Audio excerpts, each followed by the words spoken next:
Bendito Deus, Pai eterno, nós te glorificamos nesta hora, Senhor, porque o Senhor é o nosso refúgio, é a nossa fortaleza, é o nosso socorro bem presente. E aqui viemos, ó Deus, nesta manhã, para de alguma forma corresponder a tudo que o Senhor tem feito, as suas grandes obras, porque o Senhor tem se entregado por nós para podermos ter esta paz, esta tranquilidade, esta prosperidade, porque grandes coisas fez o Senhor por nós. Sabemos que jamais conseguiremos pagar, ó Deus, pois a tua graça não se pode comprar nem com ouro, nem com prata. Uma alma vale mais que o mundo todo. Viemos aqui para, de alguma maneira, ó Deus, correspondermos a todo o investimento que o Senhor tem feito e nós reconhecemos nas nossas vidas. Por isso, nesta manhã, acrescenta-nos a porção que o Senhor tem para conosco, nos capacita, ó Deus, porque o amanhã precisará de vozes que se levantem, ó Deus, o amanhã precisará de opiniões, ó Deus, que façam diferença neste século. O amanhã, o Senhor precisará de servos e servas que glorifiquem o teu nome. Viemos nesta manhã em busca de sermos, ó Deus, alguns destes que farão com que o teu nome seja notório sobre a terra. Capacita-nos, pois, em o nome do Senhor Jesus. Amém. Irmão, nós vamos seguir. Hoje temos Mateus 24, a partir do verso 24. É a nossa primeira observação.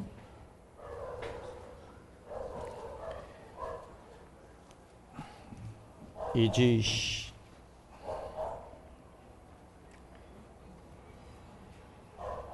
porque surgirão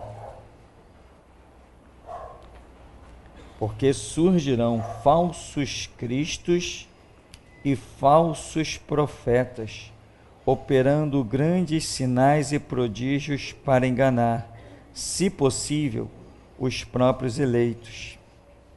Vede que vô-lo tenho predito, portanto, se vos disserem, eis que ele está no deserto, não saiais, ou ei-lo no interior da casa, não acrediteis. Porque assim como o relâmpago sai do oriente e se mostra até o ocidente, assim há de ser a vinda do Filho do Homem. Onde estiver o cadáver, aí se ajuntarão as águias. Veja só, muito especificamente eu queria falar do verso 24, que o Senhor Jesus diz: surgirão cristos, surgirão profetas e haverá grandes sinais e prodígios. Porém, Jesus diz que isso tudo é falso. Mas ele diz: isso é tão grande que, se fosse possível, até os escolhidos, os escolhidos seriam enganados. Quando nós examinamos a Escritura com muita calma, com muita paciência, nós chegamos à conclusão de como é difícil se manter em pé espiritualmente. Por isso, irmão, eu fico meio chocado às vezes quando uma pessoa cai, se desvia, porque eu acredito que Deus é o bastante para nos manter de pé. Com tantos sinais, prodígios que Deus faz com a verdade. Agora, também, eu até entendo quando as pessoas caem, porque se manter de pé é uma coisa muito difícil. Analisa uma coisa dessa: cristos falsos, profetas falsos, sinais e prodígios falsos. Mas ele diz, se possível, seriam enganados até os escolhidos. E eu te pergunto, quem são esses escolhidos nesse período em que está se levantando toda essa raça aqui, de falsos cristos e profetas, falsos homens de sinais e prodígios e maravilhas, vamos assim dizer. Quem são esses escolhidos? Esses escolhidos, eles podem ser vistos de formas diferentes. Num contexto geral, nós temos a nação de Israel enquadrada como isso. Não simplesmente como Paulo diz, né? Não é porque é judeu que é um israelita, mas o que faz a vontade de Deus, aqueles detalhes todos que conhecemos. Nós temos então, numa época aqui, cristãos, que é o nosso contexto bem óbvio, cristãos que não é possível ser enganados. Jesus falou, se possível, até os escolhidos seriam enganados. Agora, vamos trazendo para os nossos dias, quem são esses escolhidos? Não é quem está na igreja, nem quem bate no peito dizendo eu sou crente. O contexto da Escritura para um escolhido não é esse. Eu vou na igreja, tá bom. Daqui a pouco um gatinho entra ali, sobe no banco e fica aí ouvindo a palavra. Não é essa a realidade. Ser um escolhido significa ter comunhão com Deus. Significa se aplicar no conceito, no ensinamento da palavra. É na oração, é no estudo. Se você não tem estudo bíblico na sua vida, você não é um escolhido. Você vai olhar para os sinais e prodígios e não vai detectar que eles são falsos. Você não vai detectar. Porque Jesus está falando, né? Que olha, surgirão falsos cristos, falsos profetas, operando grandes sinais e prodígios, aqui fala, para enganar. A outra versão bíblica diz assim, sinais e prodígios de mentira. São sinais e prodígios de mentira. São sinais e prodígios para enganar. Hoje nós vemos isso aí claramente. Na Universal, na Mundial, na Graça, está cheio de gente dando falso testemunho. Cheio de gente. Eu vi esses dias, me mandaram um vídeo lá na internet, com uma situação lá, até horrível de ver. Sinais, prodígios e maravilhas. Eu vi vídeos da África, com um camarada simulando curas, sinais, prodígios e maravilhas na África. Imagina, sinais, prodígios e maravilhas, Deus operando na África e ninguém vê nada, ninguém ouve nada. Foi só um vídeo isolado, ninguém escuta nada. Cadê os sinais, prodígios e maravilhas? Cadê a África? Muda em quê? O que está mudando na África? Se Deus estivesse operando na África, a história dela estaria mudando. Nós não vemos mudar a história da África para aqueles sinais, prodígios e maravilhas. E cá entre nós, esses sinais, prodígios e maravilhas já são sinais da outra dispensação que ficou para trás. Eles estão extintos. Extintos, não que não ocorra, não que Deus não faça milagres, não que Deus não tenha sinais, prodígios e maravilhas. Não é isso. É que isso não é mais enfatizado, como já foi um dia. A sombra de Pedro e o avental de Paulo acabou-se. Não que Deus não esteja operando, curando, mas essa dispensação enfatizada pelo Espírito Santo, usando isto para chamar a atenção, isto está extinto. Qualquer ministério que esteja hoje se pautando em cima de, não, que está acontecendo isso, aquilo outro, você vai lá para ser enganado. O Espírito Santo, estou eu falando isso aqui, escuta bem, o Espírito Santo não está mais usando sinais, prodígios e maravilhas como foco para atrair a atenção de ninguém ao Evangelho de Jesus Cristo.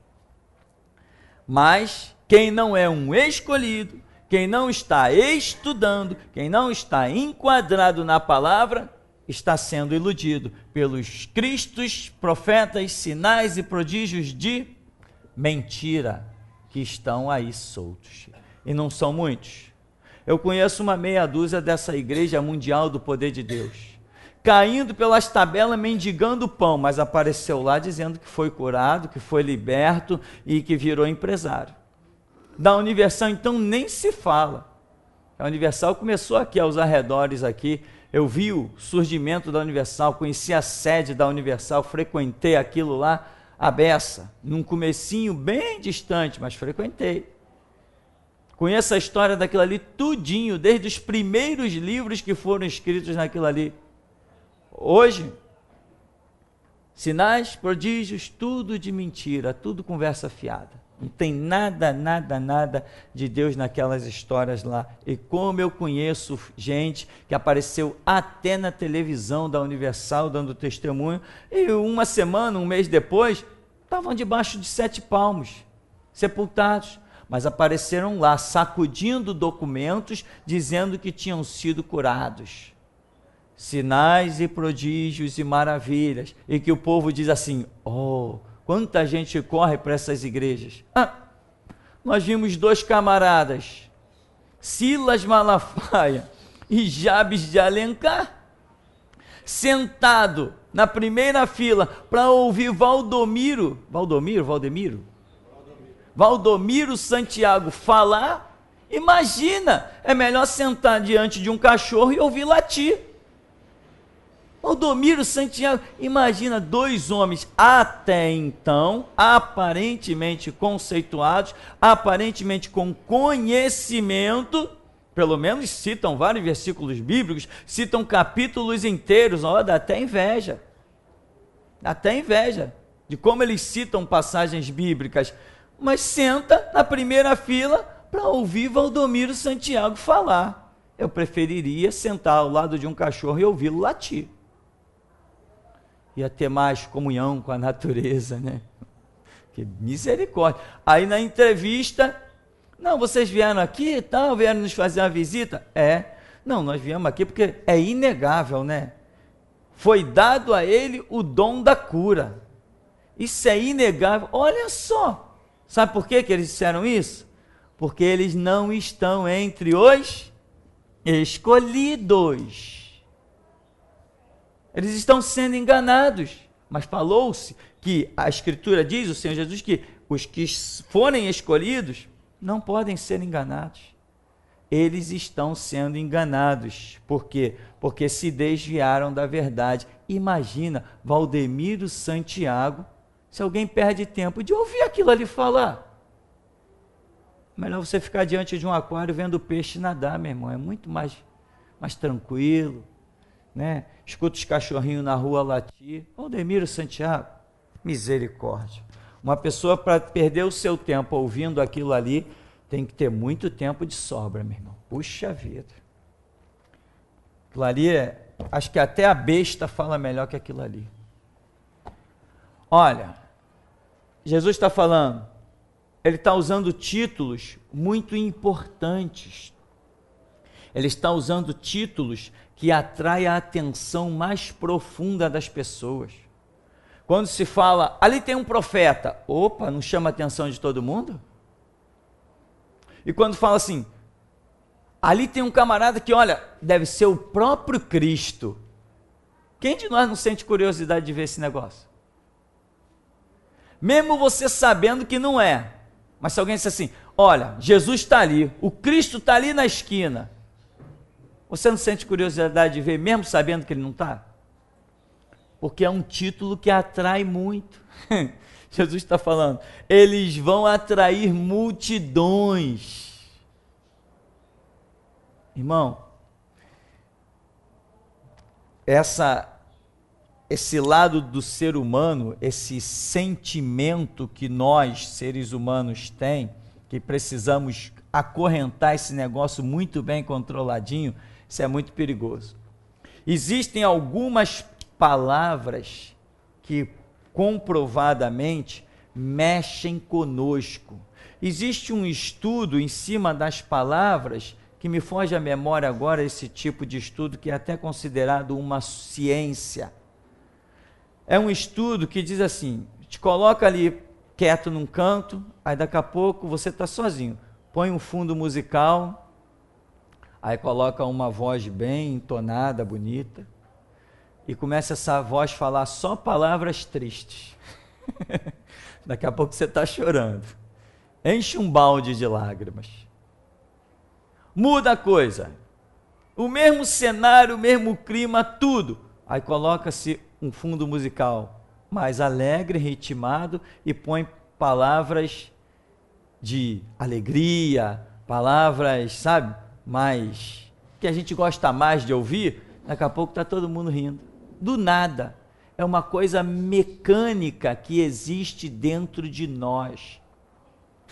Se você quer se guiar por palavra e você não tem jeito, você vai ter que ser guiado por palavra. Guie-se pela Bíblia. Vá para a Bíblia. Faz o que Jesus falou, examinai as Escrituras. Se alimenta da Bíblia. E cuidado, sempre que ouvir uma pregação, sempre que ler alguma coisa, procure ver aonde Deus está nessa história. Não deixe que os teus sentimentos te guiem. Nós cristãos não somos guiados por sentimentos, nós somos guiados por uma lógica, por uma razão muito bem fundamentada. É Cristo Jesus pregado na cruz, morto pelos meus pecados e ressurreto ao terceiro dia, me dando todo o poder igual a Ele, para triunfar das obras do mal. Isso é muita razão, isso é muita lógica. Aqueles crentes que pensam que amam Jesus sentimentalmente, esse só vai lhes restar o abismo.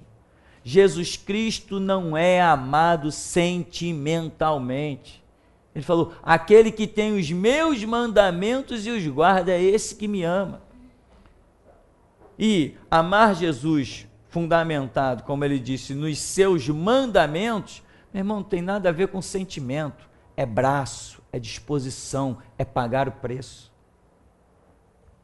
Agora, cada um caminha segundo a fé que alcançou, né? E até aqui nos tem ajudado o Senhor, a cada um de nós. Então, haverá um momento em que os falsos cristos, falsos profetas, os grandes sinais e os prodígios e maravilhas vão se manifestar. E eu digo, eles já se manifestaram, já é hoje o tempo desses sinais, prodígios e maravilhas. Nós temos visto cada coisa, e agora então com a internet, puxa vida! Mas quando você ora e diz assim, Jesus, é o Senhor mesmo fazendo esse negócio aí? Jesus diz assim, o quê? Eu nem tinha visto isso aí. Então, meu irmão, ore. Não queira achar a verdade com a sua mente. Não queira achar a verdade com a sua mente. Você não vai achar. A verdade é algo que só o Espírito Santo pode nos dar. Eu não consigo achar a verdade. A Bíblia diz que eu estava morto no meu delito e no meu pecado. Alguém que está morto acha alguma coisa? Alguém que está morto anda? Alguém que está morto enxerga? Alguém que está morto ouve? A Bíblia está dizendo que eu estou morto no meu delito, no meu pecado, e vou eu lá todo sábio, todo estudado, cheio de canudos de faculdade, querer racionalmente encontrar as respostas. Eu não vou encontrar as respostas racionalmente. Jesus falou, eu vos darei o Espírito Santo. Ele vos guiará em toda a verdade. Se eu pudesse me guiar em toda a verdade, ele não precisava me dar o Espírito Santo. Então nós temos que aprender a lição bíblica, examinar a Escritura, e sabe, botar o orgulho de lado, meu irmão. Paulo diz assim, aquele que cuida saber tudo, não sabe como convém, não sabe nada. Então você tem que saber que você tem uma mente, você tem sentimento, você tem tudo, mas tudo isso você tem que colocar debaixo dos pés do Espírito Santo, para que ele possa te mostrar a realidade da vida. Senão você não vai conseguir se autoguiar, né? Nós estamos neste mundo para ser guiados. O próprio Adão, que foi criado sem nenhum pecado, sem nenhuma falta, sem nenhuma falha, perfeitinho, esse Adão, a Bíblia diz que todo dia o Senhor vinha para conversar com ele. Vinha conversar o quê? Vinha dirigir a vida dele. Vinha ensinar ele as coisas. dá a ele entendimento, revelações, sabedoria, né? Bom, na nossa sequência então, a partir do verso 29, nós estamos examinando passagens salteadas. Quando você lê o capítulo por inteiro, e enfim, tudo que você já conhece, você vai juntar as peças e o seu entendimento vai ser muito maior. Diz no verso 29, logo em seguida à tribulação daqueles dias, o sol escurecerá, a lua não dará sua claridade, as estrelas cairão do firmamento, e os poderes dos céus serão abalados. Então aparecerá no céu o sinal do Filho do Homem, todos os povos da terra se lamentarão, e verão o Filho do Homem vindo sobre as nuvens do céu, com poder e muita glória. Ele enviará os seus anjos, com grande clangor de trombeta, os quais reunirão os seus escolhidos dos quatro ventos, de uma a outra extremidade dos céus. Nós começamos falando de falsos cristos e profetas. Agora Jesus diz assim no verso 29, logo em seguida a tribulação daqueles dias, aí ele fala, depois vem o sinal do Filho do Homem, que descerá sobre as nuvens do céu com poder e grande glória. Jesus vai dando uma sequência das coisas que vão acontecer. Aquilo que nós temos estudado aí, a escatologia, né? Aquilo que vai acontecer uma coisa após a outra. E aqui no verso 29 ele diz, logo em seguida a tribulação daqueles dias, ou seja, o que nós chamamos de grande tribulação, né? Aquele período em que a humanidade vai sofrer amargamente coisas terríveis. A natureza vai estar revoltada, vamos assim dizer. As coisas não serão produzidas, vai haver fome, peste. Imagina uma pessoa cheia de chagas sobre o seu corpo e não tendo farmácia para ela comprar nada. Imagina uma pessoa com uma inflamação na garganta, mas não tem antibiótico para ela tomar. Imagina os mais simples problemas, que hoje nós chegamos ali, compramos um remedinho de 5, 10 reais, ficamos bem, numa boa. Imagina um tempo em que não será possível isso. Imagina mulheres querendo dar à luz filhos, mas não tem hospital para ir. O mundo vai estar um caos. Sabe o que é um caos? As pessoas vão querer aquela solução que se estava acostumado, quando elas vão procurar aquilo, não vai ter. Hoje, o mundo é uma maravilha. O Brasil está emprestando dinheiro para a Argentina, para a Grécia, para o FMI, para tudo que é canto. Hoje, nós vivemos um paraíso a nível de finanças no Brasil. Tem dinheiro de sobra. Só agora foi detectado que, no mínimo, o PT, mais alguns outros membros do tão nobre Congresso Nacional e do Senado, roubaram, no mínimo, 70 milhões. Eles falam assim, dá para avaliar que, no mínimo, eles roubaram 70 milhões. Notícia fresquinha de um caso que já vem sendo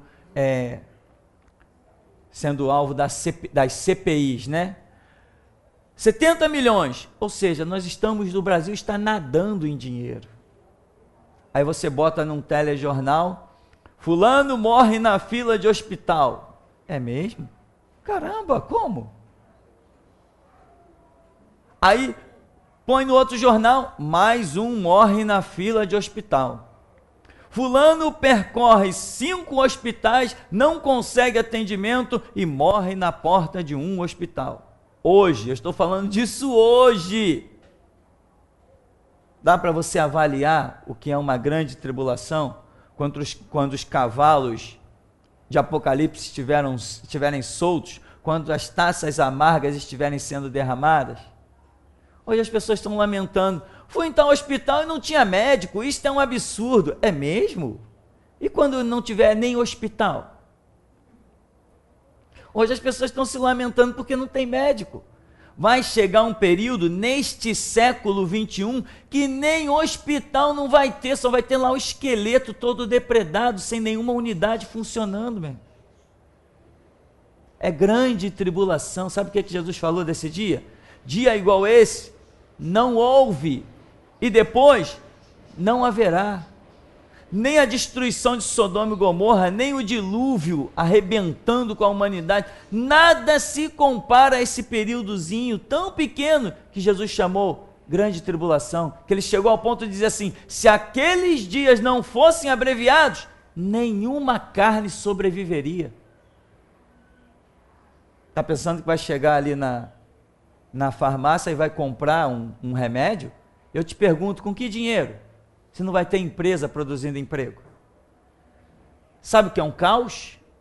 Um caos é tudo que você hoje vê organizado, daqui a pouco você vê desorganizado.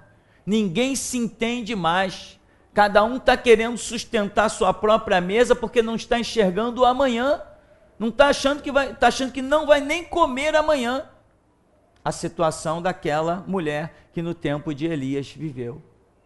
Vamos preparar um cavaco aqui, eu vou preparar um cavaco para mim e para o meu filho, vamos comer e vamos morrer. Quem está no poder? Não é Elias? Não é Elias que está dominando naquela época? Não é Elias que está combatendo o sistema? Acabe não acabou com tudo, o reinado de Acabe não acabou com tudo? Não está todo mundo curvado a Baal? Aquilo é um retrato da humanidade.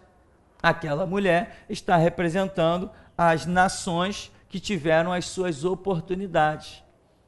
Então, aqui diz, logo em seguida a tribulação daqueles dias. O sol vai se escurecer, a lua não vai brilhar, as estrelas vão cair do céu, logicamente tudo isso é simbologia, né, irmão? Estrela não é estrela, é principados e potestades.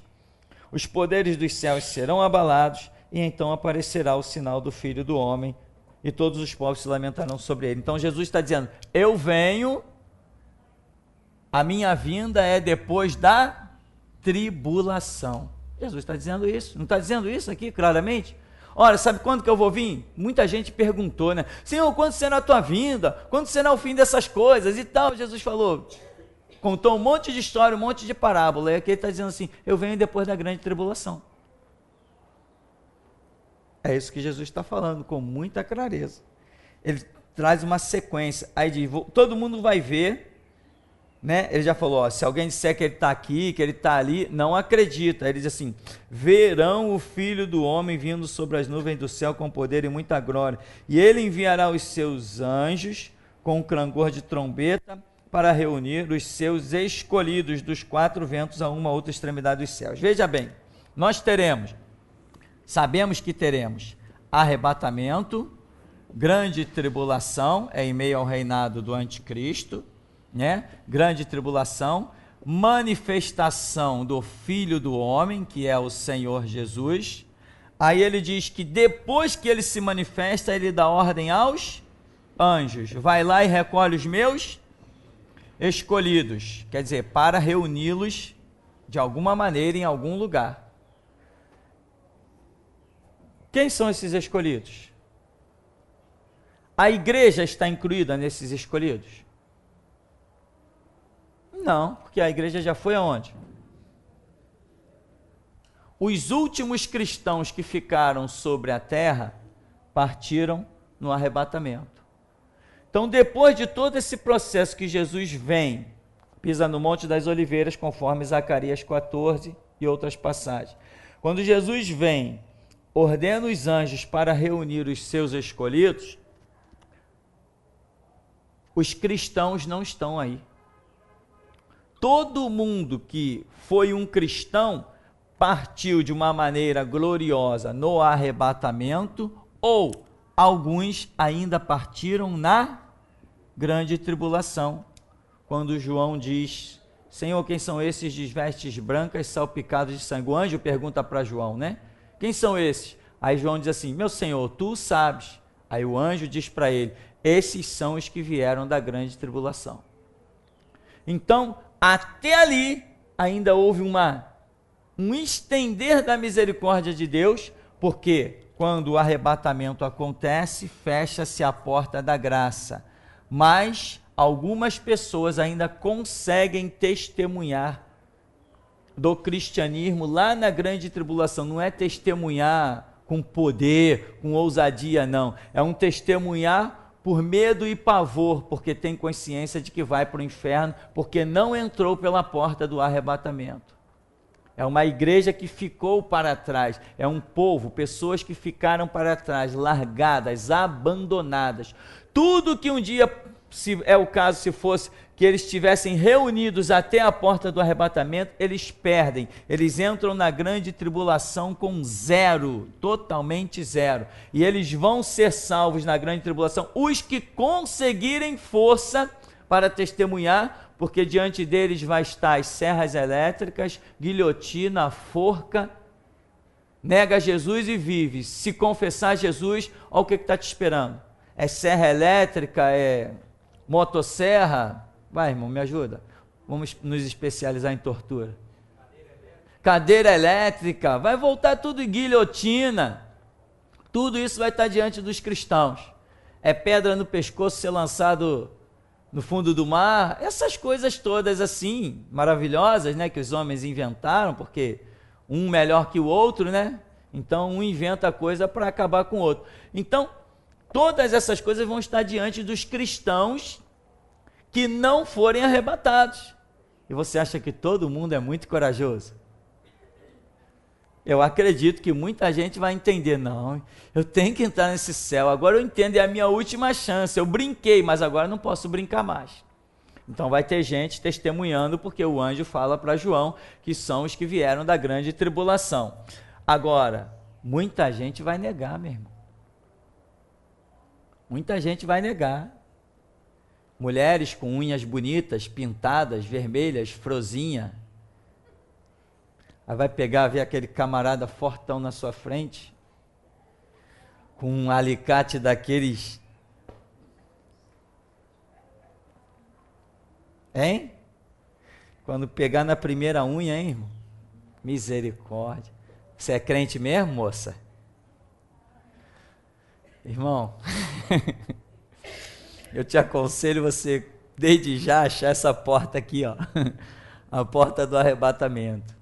Luta, meu irmão, luta, porque não vai ser muito fácil não a história. Afinal de contas, quando essa porta aqui, essa porta do arrebatamento se fecha, a Bíblia diz que fechou-se o tempo da graça. Se fechou-se o tempo da graça, significa que você está sozinho, Deus não está mais contigo. O que você suportaria com Deus, agora tu tem que suportar sozinho. A graça de Deus é algo tremendo, porque Paulo ora a Deus sobre uma situação que ele diz que orou 3 vezes ao Senhor para que afastasse dele uma determinada situação, e o Senhor disse o que para ele? Paulo está desesperado, chega ao ponto de dizer que orou 3 vezes, aquilo está incomodando a ele, é um espinho na carne. Você sabe lá o que é um espinho na carne? É uma coisa horrível, né? E a gente sabe bem isso, que nessa obra aí, toda hora é um espinho na carne. Uma coisa miudinha, mas nos imobiliza completamente.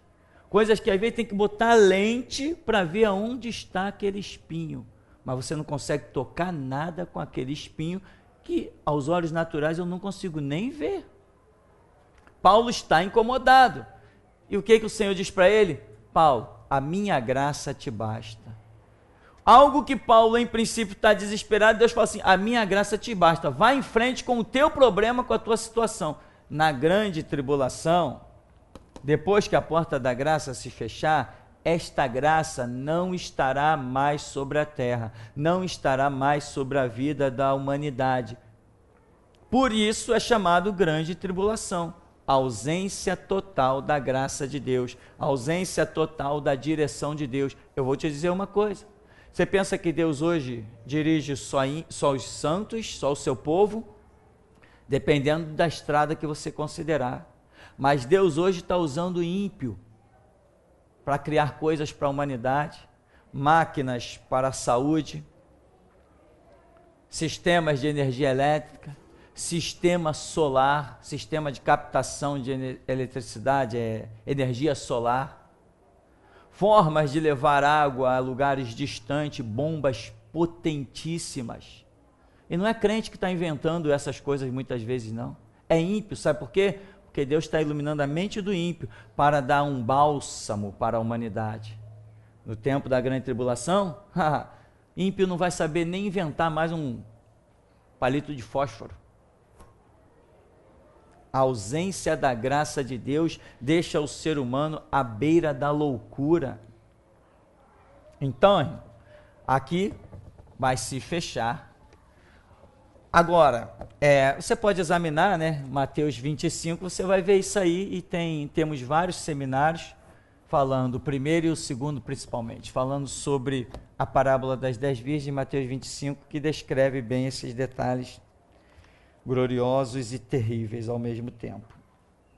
Então, nós vimos aqui a sequência das coisas que vão acontecer. E esses escolhidos, que não está incluído a igreja, onde nós podemos imaginar que nesse fato, quando se fala de escolhido, após a grande tribulação, esses escolhidos sejam exclusivamente judeus.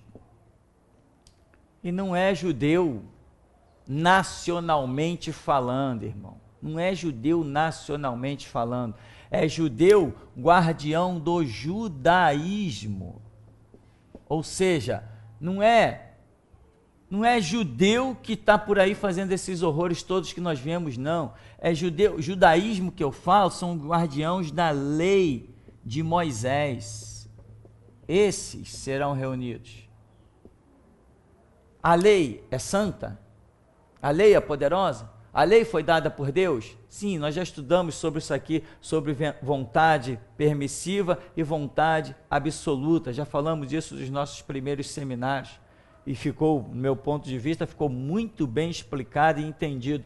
Agora, quando se fala desses escolhidos, nesse período depois da grande tribulação, está falando de judeus, mas judeus com conceitos, com princípios. Gente que está realmente querendo viver Deus, embora vão ser massacrados, sim, oprimidos, por quê? Porque não se voltaram ao cristianismo, mas, conforme a Bíblia mostra, eles vão clamar, eles têm conceitos que vai levá-los ao clamor, e o clamor deles será revertido para o nosso Cristo, nas suas últimas horas, antes da manifestação do nosso Senhor Jesus. Isso nós temos falado bastante, explicado, né? Quero saber se temos alguma pergunta, indagação, neste momento. Alguém gostaria de falar alguma coisa, perguntar alguma coisa? Não? Tem? Tem.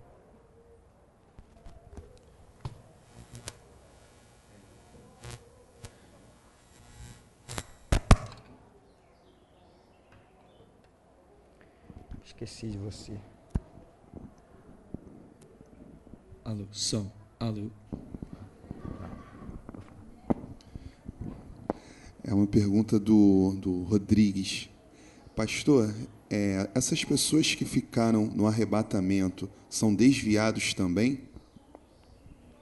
Claro, essas pessoas que ficarão após o arrebatamento, é todo aquele que não está incluído na vontade de Deus, dentro da sua dispensação revelada, ou seja, vou ser muito mais específico. Qualquer um que não fizer parte da visão da última dispensação, que é restauração, quem não tiver com coragem, porque para viver essa dispensação é necessário coragem e muita, tá? Quem não tiver fazendo parte desta visão de restauração da igreja, não será arrebatado. Então aí inclui os desviados, inclui os batistas, os políticos assembleianos e todos aqueles que compactuarem com essas coisas, inclui os metodistas, os presbiterianos, inclui tudo que você imagina como igreja, que não quer entender que a igreja fracassou, conforme revela a parábola das 10 virgens, diz que todas elas adormeceram. Quem não quiser entender isso, porque o camarada quer desfilar, eu sou o diácono da igreja tal, é mesmo? Eu sou o querubim, né? Eu sou o presbítero da igreja tal, é mesmo? Eu sou o serafim, então. É isso que as pessoas estão fazendo, estão se espelhando, estão se guardando com títulos, não estão entendendo o que é ser servo. Então, todos que não estiverem entendendo a situação atual do mundo e o projeto atual de Deus, todos que estiverem fora desta última dispensação chamada restauração, não serão arrebatados. Isso aí inclui todos. Só será arrebatado a igreja que estiver nesta visão. E é por isso que o nosso ministério vai chegar, tem que chegar aos 4 cantos da terra. Enquanto o nosso ministério, a voz da restauração, não chegar aos 4 cantos da terra, eu te asseguro, não tem arrebatamento. Quando o mundo estiver saturado com a nossa visão, quando estiverem nos odiando e outros nos amando, quando nós formos conhecidos, essa visão de restauração for conhecida nos 4 cantos, aí você pode tomar cuidado, está chegando a hora. Porque só será arrebatado quem tomar conhecimento da voz da restauração. E eu vou dizer uma coisa aqui, aonde existir um cristão, seja no interior, na capital, seja no meio de uma tribo indígena dentro da Amazônia, aonde existir um cristão, aonde existir uma Bíblia, nós, restauração, chegaremos até essa pessoa. Pode ter certeza disso, que nós chegaremos a essa pessoa. Agora, quem não tiver nesta visão, não será arrebatado. Pastor, na grande tribulação, o Espírito Santo não estará mais na terra? Sim, não estará mais na terra. As pessoas vão ter que sobreviver daquilo, ou seja, essa turminha que não foi arrebatado, mas tinha conhecimento, eles vão ter que sobreviver do que eles tinham conhecimento. Agora, todos aqueles que o anjo diz para João, que tem as vestes brancas e salpicadas com sangue, todos aqueles, diz que num período de tempo curto, eles vão à morte confessando Jesus Cristo. Ora, para confessar Jesus Cristo, nesse período de tempo muito curto, sem dúvida tinha que ter algum conhecimento de Cristo. Então nós estamos falando de gente com conhecimento, é cristão desviado, é cristão que negligenciou, eu estou falando de cristão, porque você acha que nesse período da grande tribulação vai sobrar muito espaço para pregar evangelho para alguém? O mundo está um caos. Já se foi decretado morte para os chamados crentes. Bastará pronunciar o nome de Jesus para sofrer a pena capital. É isso que vai ser. E você acha que alguém vai estar por aí pregando? Não vai existir essa condição, não. A coisa vai estar feia. E outra coisa, o sol está lá com 60 graus. As pessoas estão se escondendo. A natureza está numa revolta fora do comum. Uma escassez generalizada de alimento, conforme é o cavalo preto, né? O cavalo da fome. Guerras. O mundo vai estar em guerra. A Bíblia não diz que sai o cavalo vermelho para fazer guerra à humanidade? O mundo vai estar em guerra. Se o mundo vai estar em guerra, todo mundo está desfrutando de dinheiro e fortuna e essas coisas? Não. A guerra não canaliza todos os recursos de uma nação para a guerra? Não é isso que nós sempre vimos na história da humanidade? Os países que fazem guerra, eles não acabam entrando em crise, indo para a pobreza? Por quê? Porque uma guerra, como que vai sustentar um exército lá no campo? Toda a produção do campo vai para eles. Tudo que se produz de alimento vai para os soldados, vai para os marinheiros, vai para os navios, vai para os submarinos, é tudo para eles, e a população fica como?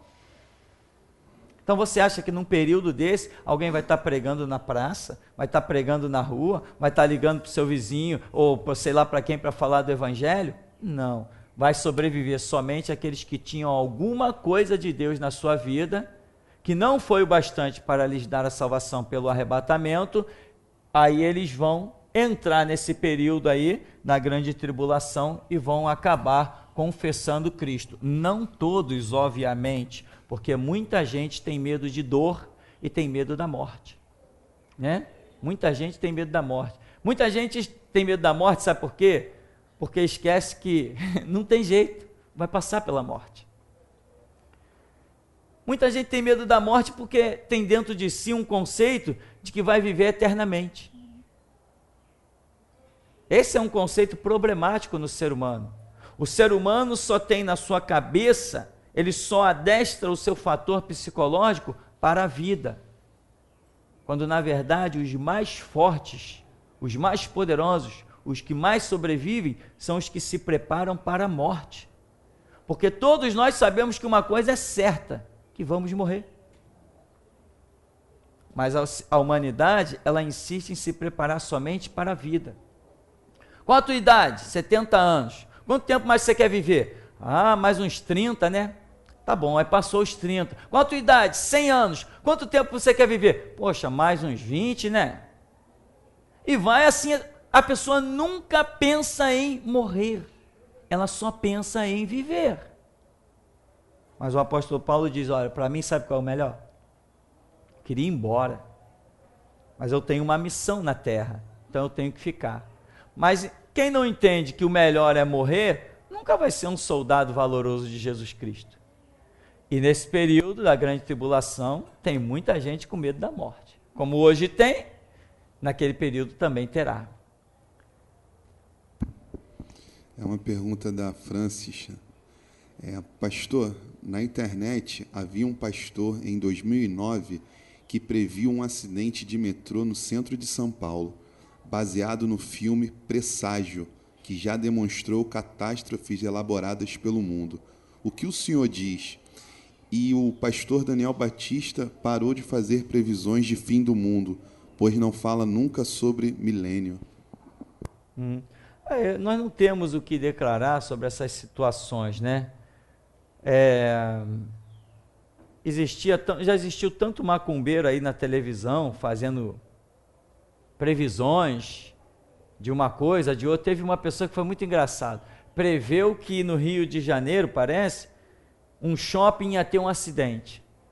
Aí o shopping, explodiu um shopping com tubulação de gás lá em São Paulo. Foi uma piada generalizada, né, irmão?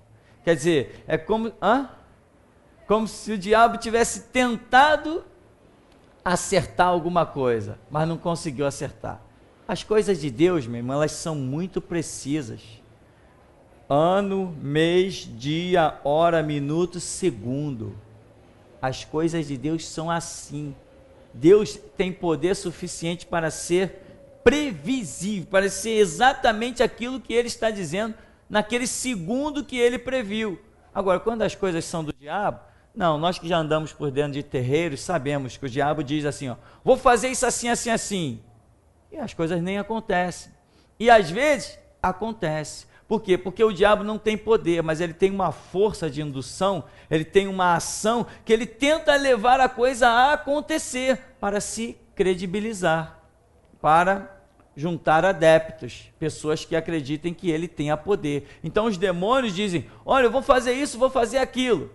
E às vezes não acontece nada. Por quê? Porque ele não tem o poder para dizer, vou fazer e realmente sustentar isso. Mas ele tenta, e às vezes ele dá sorte. Então essas previsões aí, de pastor, essas coisas assim, não é que um pastor não possa receber uma revelação, olha, vai acontecer um cataclisma. Não, aqui nesse ministério mesmo nós já dizemos, já falamos algumas vezes aí para trás, olha, vai ter uma virose. Alguns anos atrás, no meio do ministério mais ou menos, vai vir uma virose, vai vir isso, vai vir aquilo, mas o povo de Deus pode ficar tranquilo. Daqui a pouco estavam os hospitais lotados e nenhum membro da igreja nem soube o que era aquilo. Nós já vimos isso aqui.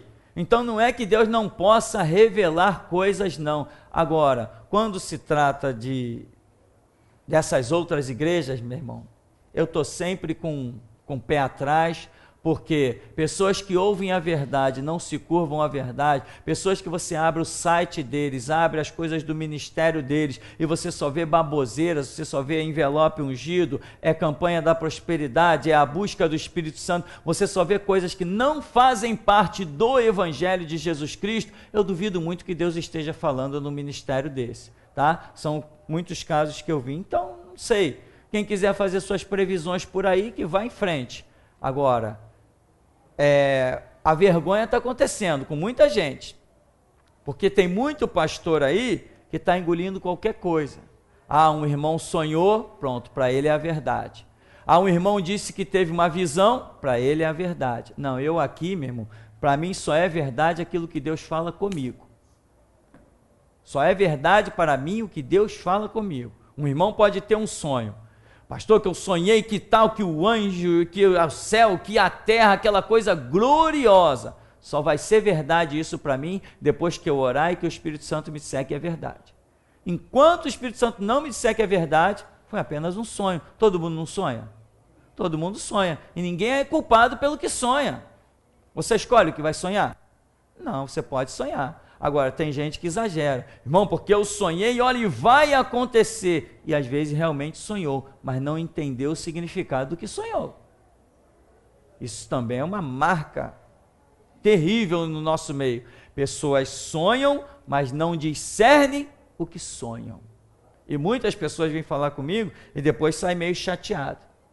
Pastor, porque eu sonhei que o irmão fulano, que a irmã fulana, e eu sonhei, pá. Quando termina de sonhar, eu falo assim, não, meu irmão, o sonho está só, esse sonho é todo para você mesmo. É você que é isso, é você que é aquilo, é você que está assim, é você que está... Porque sonha e acha que virou profeta e vem se exaltar diante de mim. Não discerniu o sonho, né? Então, essas coisas também acontecem em nosso meio aqui e é constante, né, meu irmão? E tem gente que não me deixa nem terminar. Quando eu começo a metralhar, tá bom, pastor, obrigado de nada. Pai do Senhor, vai com Deus. Já teve caso aqui que eu nem terminei de falar. Quando eu comecei interpretando a metade do sonho que o Espírito Santo foi me mostrando diante da pessoa, a pessoa já foi cortando, não me deixou nem chegar no final.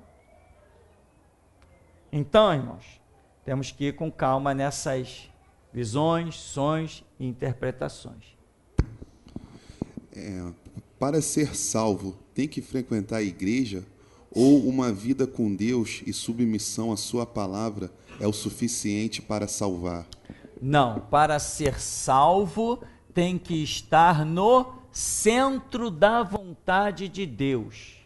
Não é frequentar a igreja, nem ser submisso aos seus próprios olhos. Tem gente, eu tenho Bíblia, eu paro na minha casa, eu cultuo Deus na minha casa, eu faço o meu culto doméstico, eu. Tá, mas quem determinou isso para você?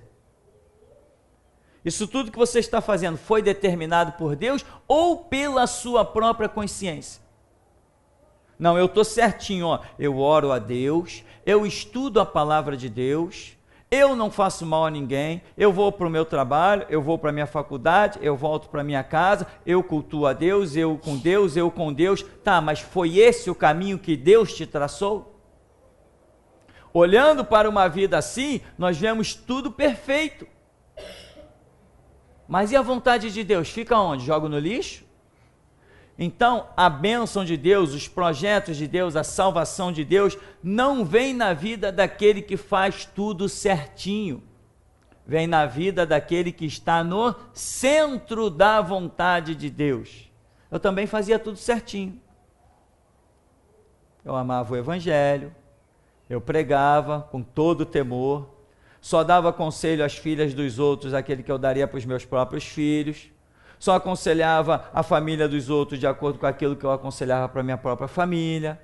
Não tenho erro de nada até aí. Mas Deus falou assim, eu preciso de você como um grito, como um maluco, como um louco. Então se eu continuasse a ser o cidadão certinho aos olhos humanos, eu estava fora do projeto de Deus. Eu tinha que ser um louco para estar no centro da vontade de Deus. Hoje, todo mundo me odeia, todo mundo quer ver o meu mal, está todo mundo na internet esperando pelo dia que se diga, foi sepultado o pastor Tupirani, e vai ter festa, irmão. As casas de fogos de artifício não vão comportar a compra que vai ter que ter. Vai ter gente soltando balão, vai ter gente levando os filhos para o parque para comemorar, mandando presente um para o outro. Por quê? Porque eu sou a espada de acusação. Eu sou a espada de acusação dos ministérios. Se eu me calasse, o mundo voltaria a ficar em paz. Você já parou para pensar nisso? Se nós nos calarmos, você não vai ver mais nenhuma briga na internet. Você não vai ver mais nenhuma intriga na internet. Se nós sairmos fora, tira os nossos trabalhos da internet, ninguém mais entra na internet, fica todo mundo fora. A internet vai voltar a ser um mar de rosas. Nós fazemos o contrário. Então, ser salvo, por exemplo, vamos usar essa referência, ser salvo não é fazer tudo certinho de acordo com o que eu penso. Ser salvo ou ser abençoado é estar no centro da vontade de Deus. Então, eu tenho que procurar saber que vontade é essa. Pastor, o julgamento de Deus é para todos? E os da restauração vão ser julgados também? Irmão, o julgamento de Deus é para todos. Os da restauração são aqueles que Deus conhece como sendo da restauração. E eu não vou chamar restauração, eu vou chamar estar no centro da vontade de Deus. Não importa o título, hoje o centro da vontade de Deus é restauração. Mas você acha que todo mundo que frequenta a igreja, tanta gente que vem aqui, olha quanta gente já passou por aqui, que nós temos visto, tanta gente que não foi firme, frequentou uma semana, frequentou um mês e sumiu. Então, esses foram salvos? Não sei o que eles estão fazendo da vida deles, Deus julgará. Agora, não é uma questão de ser julgado da restauração ou fora da restauração, será julgado e condenado, ou seja lá como for, deixar de ser abençoado, todo que estiver fora do centro da vontade de Deus. É isto que vai acontecer. Então não é uma questão, eu sou da igreja do ministério que prega restauração. Tá, eu sou dessa igreja, tá bom. O ministério prega isso, tá bom. E eu vivo isso? Eu prego isso? Ou eu sou apenas um frequentador da igreja? Então são essas coisas que nós humanos não conseguimos definir, detectar. Portanto, o julgamento pertence exclusivamente a Deus, o juiz de toda a terra. Então, não tem essa de ser daqui ou ser de lá, ou ser batista ou metodista ou presbiteriano. Não tem essa. A questão é o centro da vontade de Deus, que hoje eu sei que é restauração. Não é restauração frequentar uma igreja que diz que prega restauração. Não. É restauração eu, na minha vida, ser restaurado. Eu entender coisas que outros não estão entendendo. Eu entender sobre a Santa Ceia, parar de me iludir. Eu entender sobre o jejum, parar de me iludir. Eu entender sobre a política, porque tem crente, não importa o que ele veja da Bíblia, ele nunca consegue entender que a política não pode entrar na igreja, que a igreja é autônoma. A igreja é autônoma? O Estado manda na igreja? A igreja é autônoma, a igreja é soberana, a igreja tem sua regra, sua lei, seu estatuto, não se curva a ninguém. Aí um camarada que não entende isso, ele é restaurador? Ele não é restaurador, ele pode estar frequentando uma igreja que prega restauração, mas ele não entendeu isso, ele não aceita isso. Então, o arrebatamento, o julgamento, tudo tem a ver com o centro da vontade de Deus. Pastor, quando a pessoa sabe que foi escolhida por Deus para ser restaurada? Quando a voz da restauração chegou até ela.